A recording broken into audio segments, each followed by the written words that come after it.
जय हिंद। एक बार फिर से आप सभी का exam Guruji by Arvind sir YouTube channel में हार्दिक स्वागत है। गाइज, जैसा कि आप जानते ही हैं कि दिन भर में मैं कम से कम आपका 5-6 बार तो स्वागत करता ही हूँ, क्योंकि गाइज क्लास जो वही आपकी लगातार हो रही है। 5-6 क्लासेस हो जाती हैं दिन भर में, और आप जानते ही हैं कि यूपी ट्रिपल एस सी पेट एग्ज़ाम आपका नज़दीक है, और ऐसे में आपको प्रैक्टिस करना बहुत ज़रूरी है। इसीलिए गाइज हम आपकी ज़्यादातर क्लासेस ला रहे हैं। कभी हार मत मानो, क्या पता कामयाबी आपके एक और कोशिश का इंतज़ार कर रही हो। बहुत ही गजब लाइन लिखी गई है मेरे प्यारे भाई। ज़िंदगी में हार कभी भी नहीं मानना है। ये गाइज़ हार नामक जो शब्द है ये आपके डिक्शनरी में नहीं होना चाहिए। आप गाइज़ ये ठान लीजिए, मुझे हर हाल में इस बार अच्छा स्कोर करना है, हर हाल में मुझे एक अच्छा प्रदर्शन करना है एग्ज़ाम में। तो गाइज़ दुनिया की कोई ऐसी ताकत नहीं है कि जो आपके इस हौसले को मात दे सके। बस आपके अंदर हौसला, ऊर्जा होना चाहिए और लगातार उसे ऊर्जा मिलनी चाहिए। आइए मेरे प्यारे भाई, आज के इस बेहतर लाजवाब प्रैक्टिस सेट की शुरुआत करते हैं। मेरे प्यारे भाई, पहला प्रश्न आपके सामने है। गौतम बुद्ध द्वारा अपने धर्म में दीक्षित किया जाने वाला अंतिम व्यक्ति कौन था? गाइस देखो, थोड़ा सा गला बैठा हुआ है, मैं बहुत तेज़ नहीं बोल सकता हूँ गाइस, गला दर्द करने लगता है बोलते बोलते, क्योंकि गाइस क्लासेस आपकी लगातार हो रही हैं, तो हो सकता है कि आप तक आवाज़ हमारी थोड़ी स्लो जा रही हो। तो प्लीज़ आप मैनेज कर लीजिएगा, या आप गाइस क्लास में आप वॉल्यूम थोड़ा तेज़ कर लीजिए, एयरफोन का प्रयोग कर लीजिए, किसी का भी गाइस आप उपयोग कर सकते हैं किसी भी तरीके से। तो आप जैसा भी मैनेज कर पाएँ कर लीजिएगा, ठीक है। हो सकता है कि आप तक हमारी आवाज़ क्लियर ना जा रही हो। क्लियर तो जा रही होगी, लेकिन हो सकता है मतलब बहुत तेज़ी ना जा रही हो, क्योंकि गाइस मैं बहुत तेज़ नहीं बोल सकता हूँ, है ना। थोड़ा गले में दर्द होने लगा है क्लासेस आपकी लगातार लेते लेते, और गाइस टाइम भी नहीं मिल पाता है, ड्यूटी होती है, उसके बावजूद आपकी क्लास लेते हैं। बहुत ज़्यादा गाइस मेहनत करना पड़ता है। तो देखो, क्वेश्चन आपसे क्या कह रहा है कि गौतम बुद्ध द्वारा अपने धर्म में दीक्षित किया जाने वाला अंतिम व्यक्ति। सही आंसर हो जाएगा आपका, हो जाएगा सुभद्र। करेक्ट आंसर हो जाएगा ऑप्शन नंबर डी। आगे बढ़ते हैं कि निम्न स्थानों में से बौद्ध या गुफा मंदिरों के लिए कौन सा प्रसिद्ध है? निम्न में से बौद्ध या गुफा मंदिरों के लिए कौन सा प्रसिद्ध है? राइट आंसर हो जाएगा यहाँ पर आपका, वो हो जाएगा अजंता। करेक्ट हो जाएगा ऑप्शन नंबर सी। आगे बढ़ते हैं कि दस्तार ए बंदान कौन कहलाते थे? दस्तार ए बंदान जो है यह कौन कहलाते थे? सही आंसर हो जाएगा आपका ऑप्शन नंबर डी, उलेमा। आगे बढ़ते हैं कि कामरूप प्रदेश वैष्णव धर्म को लोकप्रिय बनाया किसने? कामरूप प्रदेश वैष्णव धर्म को लोकप्रिय किसने बनाया? जल्दी जल्दी आंसर देंगे। क्वेश्चन नंबर 4 का सही आंसर क्या हो जाएगा? राइट आंसर हो जाएगा यहाँ पर आपका, वो हो जाएगा शंकर देव ने। करेक्ट आंसर हो जाएगा आपका ऑप्शन नंबर डी। आगे बढ़ते हैं, अगला प्रश्न आपके सामने है। प्रश्न क्या कह रहा है मेरे प्यारे भाई कि किस मुग़ल सम्राट के काल में इंग्लिश ईस्ट इंडिया कंपनी ने भारत में सबसे पहले कारखाना स्थापित किया? किस मुग़ल सम्राट के काल में इंग्लिश ईस्ट इंडिया कंपनी यानी अंग्रेज़ी ईस्ट इंडिया कंपनी ने सबसे पहले कारखाना स्थापित किया? मेरे प्यारे भाई, आप जानते हैं कि अंग्रेज़ों ने सबसे पहले अपना कारखाना या फिर फैक्ट्री जो है ये गाइस कहाँ पर स्थापित की थी? तो गाइस आप जानते ही हैं कहाँ पर, सूरत में। कब गाइस? तो याद रखिएगा 1600 में। और याद रखिएगा मेरे प्यारे भाई, वो किसके शासनकाल में? तो वो हुआ था मेरे प्यारे भाई जहांगीर। राइट, यहाँ पर क्या हो जाएगा आपका ऑप्शन नंबर बी। जो भी हमारे प्यारे भाई बहन मित्र यहाँ पर ऑप्शन बी बता रहे हैं, बिल्कुल सही आंसर हो जाएगा। अगला आपके सामने कि किस कंपनी ने सबसे पहले भारत में रेल यात्रा प्रारंभ की? किस कंपनी ने सबसे पहले भारत में रेल यात्रा प्रारंभ की? ये प्रश्न भी आपका इम्पोर्टेंट बहुत है आपके परीक्षा की दृष्टि से, तो प्लीज़ हमारे सभी मित्र जल्दी जल्दी आंसर देंगे, और चाहें तो आप इसका स्क्रीनशॉट भी ले सकते हैं। तो देखो, किस कंपनी ने सबसे पहले भारत में रेल यात्रा प्रारंभ किया? इसका सही आंसर हो जाएगा आपका, वो हो जाएगा Great Indian Peninsula Railway. Great Indian Peninsula Railway, option number B यहाँ पर आपका सही आंसर हो जाएगा। आगे बढ़ते हैं कि पत्रकार के कर्तव्य का निर्वहन करते हुए जेल जाने वाले प्रथम भारतीय कौन थे? देखो, हो सकता है कि ये क्लास जो है मेरे प्यारे भाई, या फिर ये क्वेश्चन जो है ये आपको थोड़ा सा कठिन लग रहा हो, लेकिन प्रश्न जो है गाइस ये क्वेश्चन आपके सामने जो भी आ रहे हैं इंपॉर्टेंट है, हर एक क्वेश्चन, ठीक है। भले ही आपको कठिन लगे, लेकिन हर एक प्रश्न आपके इंपॉर्टेंट है। चाहे तो आप इसका स्क्रीनशॉट ले लीजिएगा या PDF के थ्रू आप रिवाइज कर लीजिएगा। पत्रकार के कर्तव्य का निर्वहन करते हुए जेल जाने वाले प्रथम भारतीय कौन थे? सही आंसर हो जाएगा आपका, वो हो जाएगा बाल गंगाधर तिलक। राइट आंसर हो जाएगा आपका ऑप्शन ए। आगे बढ़ते हैं कि भारत में प्रथम 3 विश्वविद्यालय कलकत्ता, मद्रास और बम्बई की स्थापना जो है ये किस वर्ष हुई? भारत में प्रथम 3 विश्वविद्यालय कलकत्ता, मद्रास और बम्बई की स्थापना जो है यह किस वर्ष हुई? राइट हो जाएगा यहाँ पर आपका वो हो जाएगा 1857 में। राइट आंसर हो जाएगा ऑप्शन ए 1857 में। जो भी मेरे प्यारे भाई बहन मित्र ऑप्शन ए बता रहे हैं बिल्कुल सही हो जाएगा। आगे बढ़ते हैं। 19वीं शताब्दी के उत्तरार्ध में नव हिंदूवाद के सर्वश्रेष्ठ प्रतिनिधि थे। Very very important question for exam my dear friends. अगर आप चाहें तो इसका स्क्रीनशॉट ले सकते हैं। एग्जाम के पॉइंट ऑफ व्यू से ये प्रश्न आपका इंपॉर्टेंट बहुत है। एक बार फिर से गाइस समझिए, 19वीं शताब्दी के उत्तरार्ध में नव हिंदूवाद के समर्थक प्रतिनिधि कौन थे? राइट हो जाएगा यहाँ पर आपका वो हो जाएगा स्वामी विवेकानंद। राइट हो जाएगा आपका ऑप्शन बी। आगे बढ़ते हैं। भारतीय राष्ट्रीय कांग्रेस के पहले मुस्लिम अध्यक्ष कौन थे? भारतीय राष्ट्रीय कांग्रेस के पहले मुस्लिम अध्यक्ष कौन थे? और इसका जो सही आंसर हो जाएगा मेरे प्यारे भाई वह क्या हो जाएगा यहाँ पर? भारतीय राष्ट्रीय कांग्रेस के जो पहले मुस्लिम अध्यक्ष थे वो थे बदरुद्दीन तैयब जी। राइट हो जाएगा आपका ऑप्शन डी। आगे बढ़ते हैं। नंदा देवी चोटी निम्नलिखित में से किस हिमालय की चोटी है? नंदा देवी चोटी जो है यह किस हिमालय की चोटी है? इसका आंसर आप बताएंगे। मेरे प्यारे भाई अगर आपने अभी तक क्लास को लाइक नहीं किया है तो प्लीज़ एक बार सभी मित्र क्लास को लाइक ज़रूर कर देंगे, और जो भी प्यारे भाई बहन चैनल पर पहली बार आए हैं वह सब्सक्राइब ज़रूर कर लेंगे ताकि आने वाली हर एक नई यूपी SSC PET की प्रैक्टिस क्लास आपको समय से मिला करे। नंदा देवी चोटी किस हिमालय की चोटी है? सही आंसर हो जाएगा यहाँ पर आपका वो हो जाएगा महान हिमालय की। राइट हो जाएगा आपका ऑप्शन नंबर ए। गाइज गला बहुत ज़्यादा बैठा हुआ है, गले में थोड़ी दर्द हो रही है, इसकी वजह से गाइज आपकी क्लासेस जो है ये बहुत ही तेज़ नहीं जा रही है, अब तक आवाज़ ही है ना, लेकिन फिर भी मैं आपकी क्लास ले रहा हूँ। और गाइज इस समय मुझे सबसे ज़्यादा ज़रूरत है वो है रेस्ट की, लेकिन मुझे ये भी पता है कि मैं रेस्ट करने लगूंगा तो आपकी तैयारी बेहतर नहीं हो पाएगी। इसीलिए मेरे प्यारे भाई मैं सबसे ज़्यादा आपकी क्लासेस ले रहा हूँ, क्योंकि क्लास आपकी बहुत ज़रूरी है। इस समय प्रैक्टिस आपका बहुत ज़रूरी है। कहते हैं प्रैक्टिस मेक्स परफेक्ट, यानी प्रैक्टिस ही आपको परफेक्ट बनाती है। तो इसीलिए मेरे प्यारे भाई हम आपकी ज़्यादातर क्लासेस ले रहे हैं। हो सकता है कि आप तक हमारी आवाज़ धीमे जा रही हो, लेकिन आप उसको गाइज मैनेज कर लीजिएगा, ठीक है। तो क्वेश्चन आपसे क्या कह रहा है कि झुमरी तलैया किस राज्य में है? राइट हो जाएगा आपका वो हो जाएगा झारखंड में। जो भी हमारे प्यारे भाई बहन मित्र ऑप्शन बी झारखंड बता रहे हैं बिल्कुल सही आंसर हो जाएगा। अगला प्रश्न आपके सामने, ऋतु प्रवास किया करते हैं। ऋतु प्रवास जो है गाइज ये कौन किया करते हैं? क्वेश्चन नंबर 13 का आंसर आप बताएंगे। राइट आंसर हो जाएगा आपका हो जाएगा भूटिया। करेक्ट हो जाएगा आपका ऑप्शन ए। आगे बढ़ते हैं। 90 ईस्ट रिज कहाँ पर स्थित है? 90 ईस्ट रिज जो है ये कहाँ पर स्थित है? और मैंने आपको पहले भी बता दिया मेरे प्यारे भाई कि हो सकता है कि ये प्रश्न आपको थोड़ा सा या फिर ये सेट जो है ये आपको थोड़ा सा कठिन लग रहा हो, लेकिन आपका इम्पोर्टेंट क्वेश्चन है, ये बात आप याद रखिएगा, ठीक है। तो 90 ईस्ट रीज जो है ये कहाँ पर है? याद रखिएगा हिंद महासागर में है। ऑप्शन बी आपका सही हो जाएगा। अप्रत्यक्ष उच्च ज्वार उत्पन्न होने का कारण है। अप्रत्यक्ष उच्च ज्वार उत्पन्न होने का कारण क्या है? सही आंसर हो जाएगा पृथ्वी का अपकेंद्रीय बल। राइट आंसर हो जाएगा यहाँ पर आपका ऑप्शन सी पृथ्वी का अपकेंद्रीय बल। आगे बढ़ते हैं। प्रांतों में द्वैध शासन किस अधिनियम के अंतर्गत स्थापित किया गया? प्रांतों में द्वैध शासन जो है या किस अधिनियम के अंतर्गत स्थापित किया गया? फटाफट आंसर देंगे। इसका राइट आंसर क्या हो जाएगा? सही आंसर हो जाएगा आपका हो जाएगा भारत सरकार अधिनियम 1919 के अंतर्गत। राइट आंसर हो जाएगा यहाँ पर आपका ऑप्शन नंबर बी। आगे बढ़ते हैं। बंदी बनाए गए व्यक्ति के मौलिक अधिकारों की रक्षा किस अनुच्छेद से प्रदत्त है? बंदी बनाए गए व्यक्ति के मौलिक अधिकारों की रक्षा किस अनुच्छेद से प्रदत्त है? यानी गाइस जो कैदी होते हैं है ना, जो गाइस बंदी होते हैं कैदी होते हैं उनके मौलिक अधिकारों की रक्षा जो है गाइस इसका वर्णन किस अनुच्छेद में प्रदत्त है या किया गया है?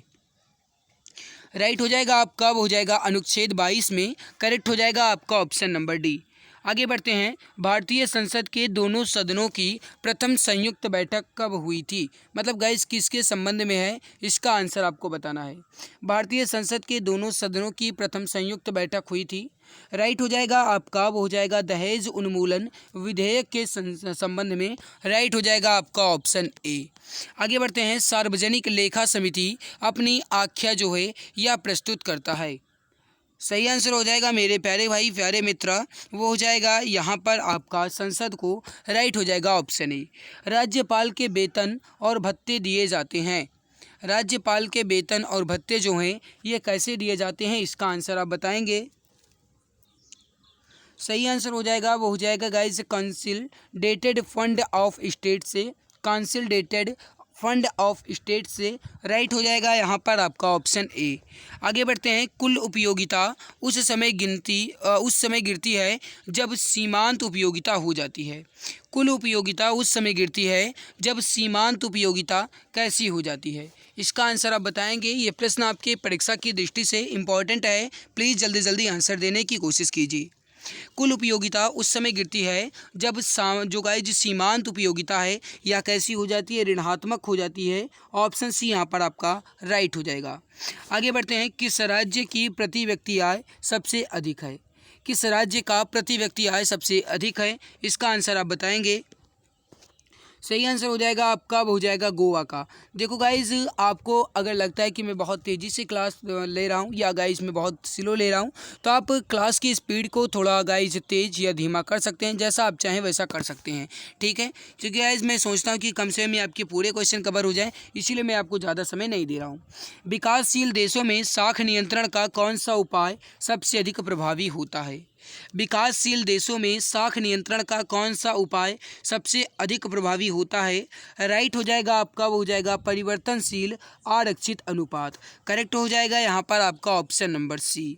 आगे बढ़ते हैं, राष्ट्रीय आय समिति के अध्यक्ष कौन थे? राष्ट्रीय आय समिति के अध्यक्ष कौन थे? क्वेश्चन नंबर 24 का आंसर आप बताएंगे। सही आंसर क्या हो जाएगा? सही आंसर हो जाएगा आपका, वो हो जाएगा मेरे प्यारे भाई, यहाँ पर जो राष्ट्रीय आय समिति है इसके अध्यक्ष थे वो थे पीसी महालनोबिस। कौन थे? PC Mahalanobis. Option B right हो जाएगा। आगे बढ़ते हैं, उपभोक्ता की बचत सिद्धांत के सबसे पहले जन्मदाता थे। उपभोक्ता की बचत सिद्धांत के सर्वप्रथम जो जन्मदाता थे ये कौन थे? क्वेश्चन नंबर 25 का आंसर आप बताएंगे। सही आंसर क्या हो जाएगा? उपभोक्ता की बचत सिद्धांत के सर्वप्रथम जन्मदाता थे, वो हो जाएगा मेरे प्यारे भाई मित्र, वो हो जाएगा आर.के. ड्यूपिट। राइट हो जाएगा आपका ऑप्शन नंबर डी। आगे बढ़ते हैं, लाल रक्त कणिकाएँ मुख्यतः बनती हैं।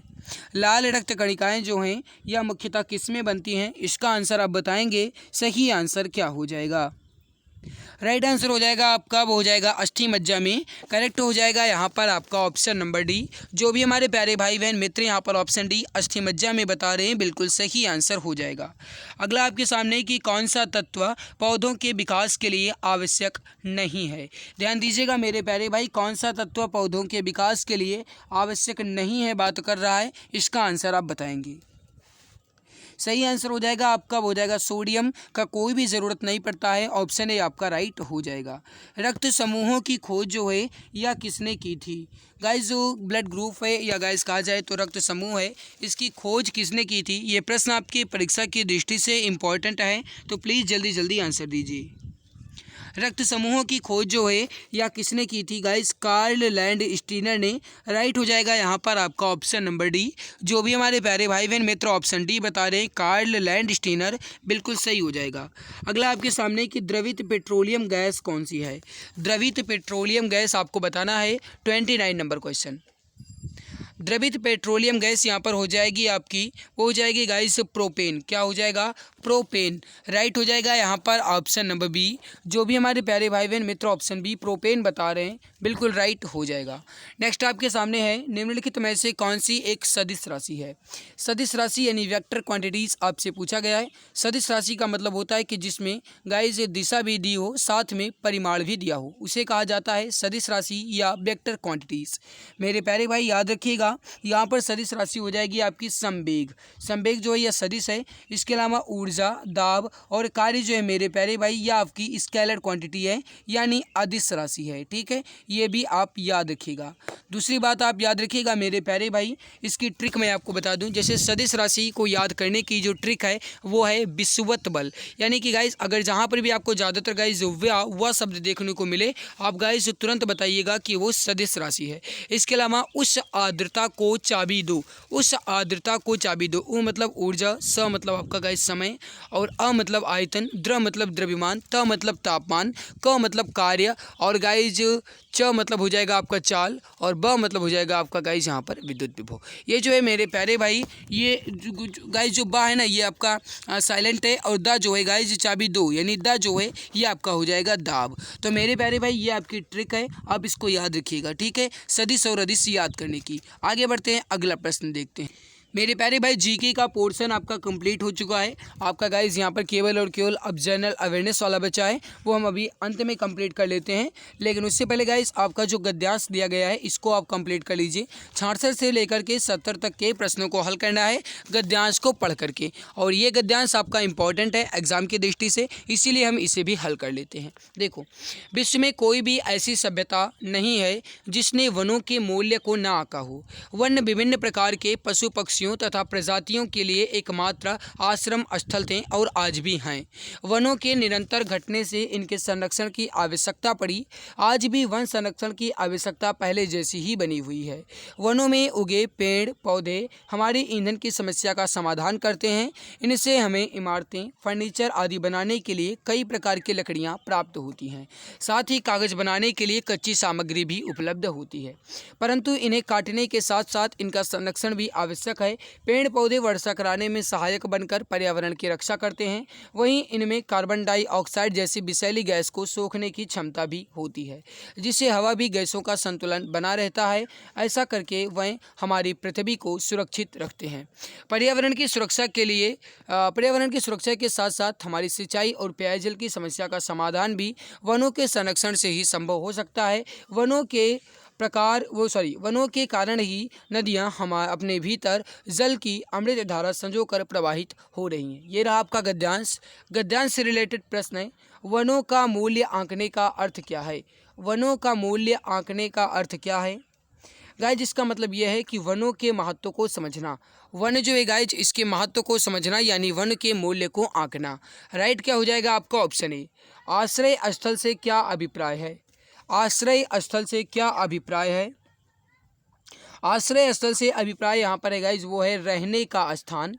राइट हो जाएगा आपका ऑप्शन सी। वनों के संरक्षण से क्या अभिप्राय है? वनों के संरक्षण से क्या अभिप्राय है? वनों का संरक्षण कहने का मतलब है कि वनों को बचाना, यानी गाइज जो वन है, पेड़ पौधे हैं, उनको बचाना, यही हो जाएगा आपका वनों का संरक्षण। नेक्स्ट है आपके सामने, वन पर्यावरण की रक्षा किस प्रकार करते हैं? वन जो हैं या पर्यावरण की रक्षा किस प्रकार करते हैं? राइट हो जाएगा आपका, वो हो जाएगा गाइस वर्षा कराने में सहायक बनकर। राइट क्या हो जाएगा आपका? Option number C. पर ध्यान दीजिएगा गाइस, यहाँ पर पर्यावरण की रक्षा बात कर रहा है, सहयोग की बात नहीं कर रहा है। अगर सहयोग की बात करते तो आप लकड़ी देकर भी ऑप्शन कर सकते थे। आगे बढ़ते हैं, अगला कि नदियों में जलधारा किसके कारण प्रवाहित हो रही है? आपने देखा गाइस किसके कारण प्रवाहित हो रही है? वो वनों के कारण ही हो रही है। कुल मिलाकर के ऑप्शन ए आपका राइट हो जाएगा। देखो गाइस आपका गद्यांश जो है ये बहुत ही आसान होता है, पहले आप ध्यान से पढ़ लिया करो, उसके बाद आंसर दिया करो। बहुत ही इजी गद्यांश होता है ना। अगला आपके सामने है, किस क्रमांक में सभी शब्द शुद्ध हैं? या फिर गाइस कहा जाए कि किस समूह में, किस विकल्प में, किस ऑप्शन में सभी शब्द वर्तनी की दृष्टि से शुद्ध लिखे गए हैं? ध्यान दीजिएगा मेरे प्यारे भाई, यहाँ पर आप देखो अतरंग, जिजीविषा और प्रौढ़, ये ऑप्शन नंबर ए ही आपका सही आंसर हो जाएगा। ठीक है, आगे बढ़ते हैं। अगला देखो, किस शब्द युग्म का अर्थभेद सही नहीं है? नहीं है बात कर रहा है, जल्दबाजी नहीं करेंगे, समझने के बाद आंसर देंगे। मेरे प्यारे भाई यहाँ पर आप देखो, सबसे पहले अचल का अर्थ होता है पर्वत और अचला का अर्थ होता है पृथ्वी। बहुत बढ़िया। निर्माण का अर्थ होता है रचना और निर्वाण का होता है मोक्ष। बहुत बढ़िया। नियति का होता है निश्चित और नियति का होता है भाग्य। बहुत बढ़िया। परुष और पुरुष, पुरुषार्थ मनुष्य, ये गलत है। ऑप्शन नंबर डी आपका गलत आंसर यहाँ पर दिया गया है। आगे, निम्नलिखित में से शुद्ध वाक्य का चयन करें। मेरे प्यारे भाई, इसमें आपको बताना है कि कौन सा वाक्य शुद्ध लिखा गया है। वह परस्पर एक दूसरे से उलझ पड़ी। फिर से एक बार इस क्वेश्चन को पढ़िए। गाइस, शुद्ध वाक्य आपको बताना है, वह परस्पर एक दूसरे से उलझ पड़ी। अब मेरे प्यारे भाई, जब यहाँ पर परस्पर लग गया तब एक दूसरे लगने की जरूरत नहीं थी। वह परस्पर उलझ पड़े ये हो सकता था, या फिर वह एक दूसरे से उलझ पड़े तब परस्पर की जरूरत नहीं थी। दो दो शब्द एक बार नहीं आ सकते। ऑप्शन ए गलत। कर्मवीर व्यक्ति को सफलता अवश्य मिलती है। कर्मवीर व्यक्ति को सफलता अवश्य मिलती है। बहुत बढ़िया, ऑप्शन बी आपका राइट आंसर हो जाएगा। ऑप्शन सी देख लो, विंध्याचल पर्वत हिमालय से प्राचीन है। विंध्याचल पर्वत जो है यह हिमालय से प्राचीन है, ये गलत है आपका। इस समय सीता की आयु 16 वर्ष है। इस समय सीता, अब गाइस इस समय नहीं है ना, वर्तमान समय होना चाहिए। वर्तमान समय में सीता की आयु 16 वर्ष है, ये आपका गलत। तो ऑप्शन बी आपका राइट आंसर हो जाएगा। नेक्स्ट आपके सामने है कि मुहावरे के भावार्थ की दृष्टि से गलत विकल्प का चयन करें। मुहावरे के भावार्थ की दृष्टि से गलत विकल्प का चयन करना है। Question number 74। अब देखो मेरे प्यारे भाई, यहाँ पर जो गाइज फटे हाल होना यानी बहुत गरीब होना, बहुत बढ़िया लिखा गया है। कमर कसना यानी अच्छी तरह तैयार हो जाना। कलेजा ठंडा होना यानी शांति या संतोष प्राप्त होना। बाल की खाल निकालना, बाल की खाल निकालना बहुत परिश्रम करना, गलत। बहुत परिश्रम करने का अर्थ होगा गाइज कोल्हू का बैल होना, ये होगा, है ना। तो ऑप्शन डी आपका गलत दिया गया है। सही सुमेलित करना है, नीचे दिए गए कूटभाषा का प्रयोग करके सही उत्तर चुनना है। और गाइज यहाँ पर आपके सामने लेखक दिए गए हैं और उनसे संबंधित जन्म स्थान दिए गए हैं। मिलान करके आपको बताना है राइट क्या हो जाएगा। और जल्दबाजी नहीं करेंगे, समझने के बाद आंसर देंगे। अब देखो गाइस, महादेवी वर्मा का जन्म जो है यह उत्तर प्रदेश के फर्रुखाबाद में हुआ है। रामधारी सिंह दिनकर का जन्म जो है यह हुआ है बिहार के मुंगेर में। इसके अलावा गाइस जो अयोध्या सिंह उपाध्याय हरियोध हैं, इनका जो गाइस जन्म हुआ है ये हुआ है निजामाबाद उत्तर प्रदेश में। सूर्यकांत त्रिपाठी निर्लाय, ये हैं गाइस मेदिनीपुर पश्चिम बंगाल में। तो क्या हो जाएगा आपका, पहले 2 फिर 1 फिर 4 और फिर 3। तो 2 1 4 3 यानी ऑप्शन नंबर बी आपका राइट हो जाएगा। फिर से आपका गद्यांश आ गया है। 76 से 80 तक के प्रश्नों को पढ़ करके उत्तर देना है। आइए इसको भी हम पढ़ लेते हैं। समय का आदर करना ही उसका सदुपयोग करना है। जो व्यक्ति समय की सही कीमत जान लेता है वही जीवन में सफलता प्राप्त कर पाता है। फिर लिखा गया है, यह धन से भी अधिक महत्वपूर्ण है। धन खोने पर वापस पाया जा सकता है, परंतु बीता हुआ समय नहीं लौटाया जा सकता। छात्रों के जीवन में इसका अधिक महत्व है। जो छात्र इस उम्र में समय की कद्र करना सीख जाते हैं वह भविष्य में तरक्की की ऊंचाइयों को छू लेते हैं। चाणक्य, गांधी जी, अशोक आदि ने समय का सदुपयोग कर अपने पैरों के निशान छोड़ दिए। जीवन का प्रत्येक क्षण भविष्य का निर्माता है। जो लोग इसके महत्व को नहीं समझ पाते वह केवल हाथ मलते रह जाते हैं। हम चाहे विश्राम कर लें परंतु समय कभी विश्राम नहीं करता। समय के प्रति फिर पढ़िए, सजगता मानव जीवन के लिए उपयोगी है, अतः छात्रों को समय की कीमत पहचान कर इसका सार्थक उपयोग करना चाहिए। और वैसे भी गाइज अब आप खुद जान गए होंगे कि समय की कीमत कितनी है। गाइज जैसे कि जब आपका पेट का फॉर्म गाइज फिलअप हुआ था उस समय अगर आपने तैयारी नहीं की होगी तो अब आप तैयारी शुरू कर रहे हैं, तो कहने का मतलब है कि अब आप समझ सकते हैं कि हमारे पास समय कम है तभी आप तैयारी कर रहे हैं। तो इसीलिए मेरे प्यारे भाई आप इस समय की कीमत को समझिए, वही बात यहाँ पर भी लिखी गई है। और इसीलिए गाइज हमने इस गद्यांश को स्किप भी नहीं किया है। तो मित्र यहाँ पर गद्यांश से रिलेटेड आपके सामने प्रश्न है, समय का सदुपयोग, इसका क्या अर्थ है। समय का सदुपयोग, आपने ध्यान दिया मेरे प्यारे भाई, समय का सदुपयोग कहने का मतलब है हमें समय का क्या करना चाहिए, उपयोग करना चाहिए। उससे गाइस हम व्यर्थ ना करें। तो क्या हो जाएगा, उसको व्यर्थ ना करें। समय बहुत ही कीमती है, उसको व्यर्थ ना करें। राइट क्या हो जाएगा आपका, ऑप्शन बी। आगे बढ़ते हैं। छात्रों के लिए समय का सदुपयोग अधिक आवश्यक क्यों है। छात्रों के लिए समय का सदुपयोग अधिक आवश्यक क्यों है। क्योंकि गाइज जो इसकी महत्व समझते हैं वो सफल हो जाते हैं। जो छात्र समय का सदुपयोग करते हैं वही सफल होते हैं। ऑप्शन ए राइट हो जाएगा। समय धन से भी अधिक महत्वपूर्ण क्यों है। समय जो है यह धन से भी अधिक महत्वपूर्ण क्यों है। राइट हो जाएगा, क्योंकि गाइस धन जो है ये वापस मिल जाएगा, पर बीता हुआ समय वापस नहीं आता है।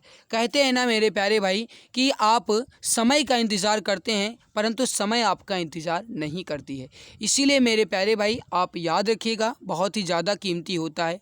जैसे गाइस आप मान लो कि 200 रुपये की घड़ी आपका गाइस आपने पहन रखी है। मैं बताने की कोशिश कर रहा हूँ, जैसे मान लो आप 200 रुपये की घड़ी पहन रखे हैं, तो गाइस वो 200 रुपये की घड़ी जो है वो आपका समय बताती है।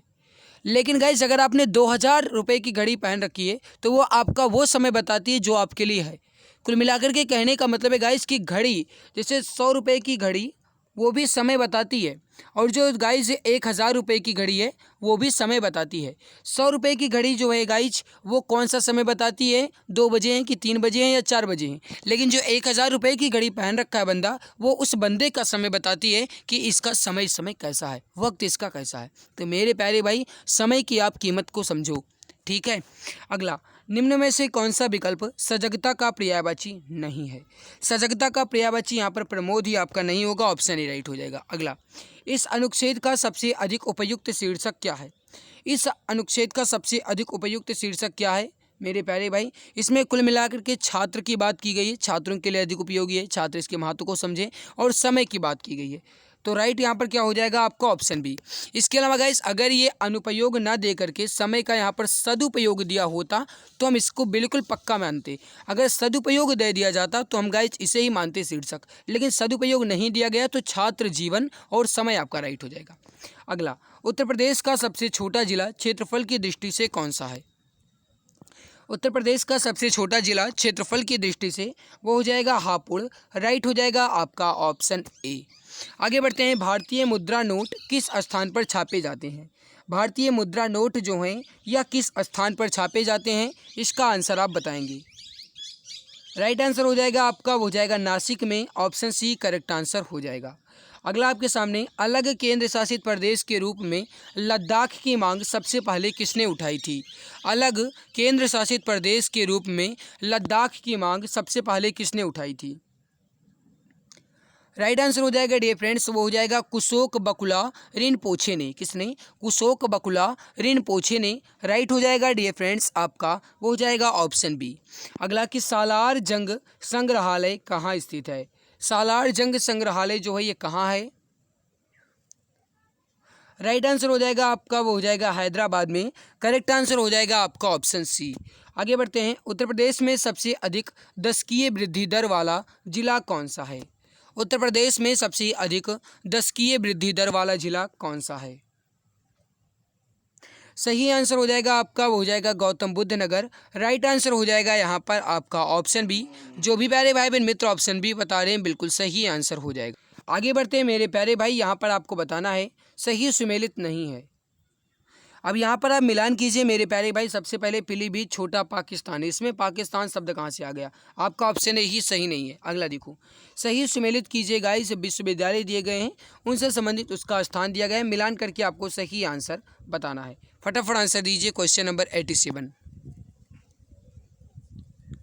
अब देखो गाइस, सबसे पहले आयुष विश्वविद्यालय जो है ये है गाइस गोरखपुर में, ठीक है, अच्छी बात है। इसके अलावा गाइस जो मेजर ध्यानचंद खेल विश्वविद्यालय है ये है मेरठ में। इसके अलावा गाइस जो राजा महेंद्र प्रताप सिंह विश्वविद्यालय है ये है अलीगढ़ में। महाराजा सुहेलदेव विश्वविद्यालय जो है ये है आजमगढ़ में। यानी 4 3 2 1, यानी उल्टा यहाँ पर लिखा गया है 4 3 2 1। ऑप्शन डी आपका राइट आंसर हो जाएगा। आगे बढ़ते हैं, उत्तर प्रदेश के संबंध में सही सुमेलित नहीं है। उत्तर प्रदेश के संबंध में सही सुमेलित नहीं है। यहाँ पर आप देखो गाइस, राज्य शैक्षिक अनुसंधान एवं प्रशिक्षण परिषद 1981, बहुत बढ़िया सही है। फिर देखो, प्राथमिक शिक्षा हेतु स्कूल चलो अभियान की शुरुआत 2001 में, बहुत बढ़िया गजब सही है। उत्तर प्रदेश में राज्य उच्च शिक्षा परिषद 1995, ये भी आपका सही है। उत्तर प्रदेश में साक्षर भारत कार्यक्रम 2006, ये आपका गलत है। ऑप्शन डी यहाँ पर आपका रॉन्ग हो जाएगा। उत्तर प्रदेश में मुगल काल में मुस्लिम शिक्षा का प्रमुख केंद्र क्या था। उत्तर प्रदेश में मुगल काल में मुस्लिम शिक्षा का प्रमुख केंद्र। राइट आंसर हो जाएगा आपका, वो हो जाएगा आगरा। करेक्ट आंसर हो जाएगा यहाँ पर ऑप्शन ए। मेरे प्यारे भाई प्यारे मित्र, अगर आपने अभी तक क्लास को लाइक नहीं किया है तो एक बार सभी मित्र क्लास को लाइक ज़रूर कर देंगे। देखो मित्र, मेहनत हम आपके लिए कर रहे हैं, जी जान शिद्दत लगा रहे हैं, तो इतनी जिम्मेदारी आपकी बनती है, ये इतना आपका फ़र्ज़ है कि आप क्लास को लाइक और शेयर कर दो। तो जो भी प्यारे भाई बहन अभी तक लाइक नहीं किए हैं वो एक बार लाइक ज़रूर कर देंगे। जो चैनल पर पहली बार आए हैं वो सब्सक्राइब कर लेंगे, ताकि आने वाली हर एक नई यूपी SSC PET की प्रैक्टिस क्लास आपको समय से मिला करे। सही सुमेलित नहीं है। फिरोजाबाद कांच नगरी बहुत बढ़िया। बाराबंकी पूर्वांचल का प्रदेश द्वार बहुत बढ़िया कहा जाता है। श्रावस्ती को गायजी शहद महत नगर कहा जाता है, ये भी आपका सही है। औरैया को एनर्जी कैपिटल ऑफ इंडिया नहीं कहा जाता है। ऑप्शन डी आपका राइट हो जाएगा। अगला, किस फुटबॉल टीम ने हाल ही में संतोष ट्रॉफी 2022 का खिताब जीता है? किस फुटबॉल टीम ने हाल ही में संतोष ट्रॉफी 2022 का खिताब जीता है? राइट आंसर हो जाएगा आपका, हो जाएगा केरल ने। राइट आंसर हो जाएगा आपका ऑप्शन ए। अगला आपके सामने, हाल ही में किस देश की बैडमिंटन टीम ने थॉमस कप 2022 का खिताब जीता है? हाल ही में किस देश की बैडमिंटन टीम ने थॉमस कप 2022 का खिताब जीता है? सही आंसर हो जाएगा, वो हो जाएगा अपने भारत ने। राइट हो जाएगा यहाँ पर आपका ऑप्शन नंबर डी। अगला आपके सामने, प्रतिवर्ष विश्व युवा कौशल दिवस यानी वर्ल्ड यूथ स्किल्स डे जो है ये कब मनाया जाता है? प्रतिवर्ष विश्व युवा कौशल दिवस कब मनाया जाता है? Question number 93। राइट आंसर हो जाएगा आपका, वो हो जाएगा 15 जुलाई को। ऑप्शन भी यहाँ पर आपका सही आंसर हो जाएगा। आगे बढ़ते हैं, अगला प्रश्न आपके सामने, हाल ही में कौन भारतीय मूल के व्यक्ति विश्व बैंक के नए मुख्य अर्थशास्त्री बने हैं? राइट आंसर हो जाएगा यहाँ पर आपका, वो हो जाएगा, जो भी प्यारे भाई बहन मित्र बता रहे हैं, इंदरमीत गिल। ऑप्शन ए बता रहे हैं, बिल्कुल राइट हो जाएगा। हाल ही में कौन सेमीकंडक्टर नीति शुरू करने वाला भारत का पहला राज्य बना है? हाल ही में कौन सेमीकंडक्टर नीति शुरू करने वाला भारत का पहला राज्य बना है? राइट हो जाएगा आपका, वो हो जाएगा मेरे प्यारे भाई मित्र Gujarat. Option B correct answer आपका हो जाएगा। 5 साल से कम उम्र के बच्चों के आधार कार्ड का रंग क्या है? मेरे प्यारे भाई ये प्रश्न आपका इंपॉर्टेंट बहुत है, फटाफट आंसर दीजिए। और अगर आपने अभी तक क्लास को लाइक नहीं किया तो लाइक कर देना। आप देख ही रहे हैं गाइस, अब बताने की क्या ज़रूरत है, आप समझ ही सकते हैं। मेहनत हम आपके लिए कर रहे हैं गाइस, गला बैठा हुआ है, गले में दर्द हो रहा है, लेकिन फिर भी हम आपकी क्लास ले रहे हैं, क्योंकि गाइस हम अपनी जिम्मेदारी समझते हैं। तो आपको भी अपनी जिम्मेदारी समझनी चाहिए, क्लास को लाइक कर देना चाहिए। तो जो भी प्यारे भाई बहन अभी तक लाइक नहीं किए हैं वो लाइक ज़रूर कर देंगे। 5 साल से कम उम्र के बच्चों के आधार कार्ड का रंग कैसा होता है? याद रखिएगा मेरे प्यारे भाई, नीला होता है। कैसा होता है? नीला होता है। ऑप्शन ए राइट हो जाएगा। आगे बढ़ते हैं, सही सुमेलित करना है। अब यहाँ पर गाइस पहले मिलान कर लीजिए, फिर हम इसकी कोड भाषा को देखेंगे। पहले आप मिलान कीजिए, 4-5 सेकंड का समय ले लीजिए, ठीक है। तो यहाँ पर आप गाइस पहले देखो, ये पर ये गाइस आपका GI टैग दिया गया है, साथ में उसके सामने आपके सामने सूची सेकंड जो है गाइस ये राज्य दिए गए हैं। मिलान करके आपको सही आंसर बताना है। देखो जो गाइस यहाँ पर जुड़ीमा चावल है, इसका संबंध असम राज्य से है। सोजत मेहंदी का संबंध जो है गाइस ये राजस्थान से है। अब इसको आप ट्रिक से भी याद रख सकते हो, जैसे गाइस मेहंदीपुर कहाँ है मेरे प्यारे भाई, कहाँ पर है? वो राजस्थान में ही तो है। तो यहाँ पर गाइस आपका सोजत मेहंदी क्या हो जाएगा? राजस्थान। दूसरा देखो, मीठा खीरा जो है गाइस ये नागालैंड हो जाएगा। और जो गाइस ये सिरारा खोंग मिर्च है ये हो जाएगा मणिपुर, ठीक है। तो यहाँ पर क्या हो जाएगा आपका, पहले 2, 1 और फिर क्या हो जाएगा 4 और 3। तो 2, 1, 4, 3 किस ऑप्शन में दिया गया है हम यहाँ पर देख लेते हैं। 2, 1, 4, 3 यानी ऑप्शन नंबर बी में आपका दिया गया है। अगला, उत्तर प्रदेश विधानसभा चुनाव 2022 में सबसे अधिक मतों से विजयी होने वाले प्रत्याशी कौन है?